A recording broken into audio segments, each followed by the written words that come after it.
कर्मचारी अधिकारी है वो किसके लिए? यही चोरों के लिए है? किन के लिए है? जनता के लिए काम कर रहे हैं कि चोरों के लिए काम कर रहे हैं? प्रश्न ये है। होते हैं तो सवाल ही नहीं है कि दो पत्रकार, तीन या चार लोग जो भी जेल में है वो नहीं होते, होता ही नहीं। मामला ये है कि इसमें जो 4 पत्रकार जेल में हैं, आंध्र के जेल में, ये सचमुच निर्दोष हैं। इनको रिहा करने का काम हम सबको करना चाहिए, लेकिन हमारे हाथ में कुछ नहीं है। ये है पुलिस के हाथ में, यहाँ की पुलिस के हाथ में। पुलिस इस तरीके से जांच करे कि वो यहाँ के पुलिस के जांच रिपोर्ट के आधार पर जो हमारे जो पत्रकार जेल में बंद है वो रिहा हो सके। ये काफ़ी हद तक पुलिस के ऊपर ये केस टिका हुआ, और हम उम्मीद करेंगे कि पुलिस इस दिशा में जांच करे और रिपोर्ट जारी करे। और इस मसले पर मुझे और ज़्यादा कुछ कहना नहीं है कि कोंटा का थानेदार जो समय था उसका क्या भूमिका है, वो सब भूमिका की जांच होनी चाहिए। पर इसमें हम लोग जितना अंदर जाएंगे उतना उलझते जाएंगे, तो उलझने से किसी का फायदा नहीं हो। हम चाहेंगे कि हमारे जो निर्दोष जो पत्रकार हैं वो छूटे, उसके लिए हम सब का प्रयास होना चाहिए। हमारी एक संवेदना है उनके साथ, हमदर्दी है उनके साथ, और वो जल्दी छूटे, हम यही गुजारिश कर रहे हैं। और हम जो कल जो दूसरा जो महत्वपूर्ण बात है जिस पर हम आप सब लोगों का ध्यान खींचना चाहते हैं, वो है इस पूरे मसले का जड़ है रेत।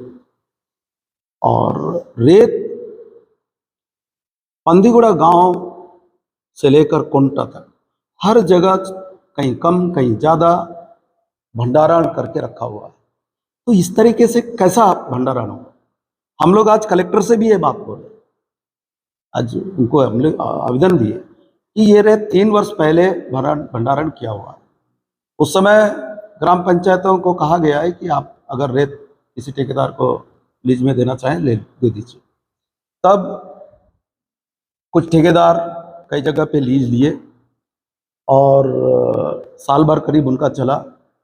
पूरे प्रदेश में ट्राइबल इलाके से विरोध शुरू हुआ, तो भूपेश बघेल ने ट्राइबल इलाके में रेत का जो ठेका पद्धति है, लीज जो दिया गया है, उसको निरस्त करवाया।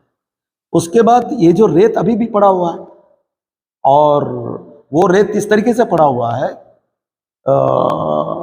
जैसा कि क्या नाम उसके कोई सचमुच कोई मालिक है, गांव के लोग हिम्मत नहीं कर पा रहे वहां तक जाने के लिए, जबकि आज की तारीख में वो रेत अवैध है, कंप्लीट अवैध है। और कानून की नज़र से देखने से वो रेत अब तो गांव की संपत्ति है, ग्राम सभा के कानून के हिसाब से, पैसा के हिसाब से। अब उसमें ना माइनिंग डिपार्ट का हस्तक्षेप है, ना रेवेन्यू का डिपार्ट का, ना किसी का, ताकि ठेकेदार तो है ही नहीं, आउट है वो। तो बात यह है कि हमने पता किया कि पंदीगुड़ा में जो रेत पड़ा हुआ है वही करोड़ों का, और ये 4 जगह बड़े बड़े पहाड़ बना हुआ है। इतना सारा रेत का भंडारण बहुत ताजुब करता है, आश्चर्य में आप पड़ जाएंगे। तो ये कैसा हो पाए पूरे प्रशासन के रहते हुए, ये एक बड़ा सवाल है। और सबसे बड़ा सवाल है, आज मैं माइनिंग वालों से पूछा, कोई अधिकारी था, मैंने पूछा कि ये रेत का भंडारण ये तो अवैध है। बोले हाँ सर अवैध है। तो उसका कैसे आपने ट्रांसपोर्ट परमिट किया? चुप। तो आप दूसरे राज्यों में देने का कैसा आपने किया? नहीं, हम तो केवल बुक दे दिए ठेकेदार को। आपने किस हिसाब से दिया? जब रेत अवैध है तो आपने बुक ठेकेदार को कैसा इश्यूज किया? कोई जवाब नहीं। तो आपके खिलाफ भी मामला बनना चाहिए। आप ठेकेदार को बुक दे रहे हो, टीपी जारी करने का, तो किस हिसाब से दे रहा है? वो अपने आप में एक बहुत बड़ा स्कैंडल अपराध है। तो ये भी एक मसला है। इसलिए ये जो डोंडरा में है, डोंडरा में एक क्या नाम, CH राजेश बोल के किसी का जमीन है, उसके यहाँ एक रास्ते में ही है वो भंडार है। वो चाहे वो निजी जमीन हो या किसी का, ग्राम पंचायत के हिस्से में वो रेत है, तो वो ग्राम पंचायत की संपत्ति है, प्रॉपर्टी। मैंने कल वहाँ के सरपंच को फ़ोन करके बताया, तो उसको मैंने कहा कि ये रेत आपका है, पंचायत का है, गांव का है, इसको आप अपने पोजीशन पे ले लो। वो जमीन का मालिक भले भंडारण करके रखा हो, अब वो उसकी संपत्ति नहीं है, कानूनन रूप से नहीं है, इसको आप बेचिए, पंचायत के और गांव के हित में होगा। और आज मैं आप लोग की जिम्मेदारी से बोल रहा हूँ, और कलेक्टर से भी हम लोग ने ये कहा, तो गांव की संपत्ति है, कुछ नहीं, बोले ठीक है आप कार्रवाई करेंगे। तो मूल बात यह है कि गांव का हक का मामला है कानूनी रूप से, और उसमें फायदा ले रहे हैं ये सब लोग, पुलिस अधिकारी, अलग revenue depart, mining depart, police विभाग, उसमें नेता भी हैं, व्यापारी भी हैं, सब शामिल हैं। तो फायदा जिसको मिलना है उसको नहीं मिल रहा है।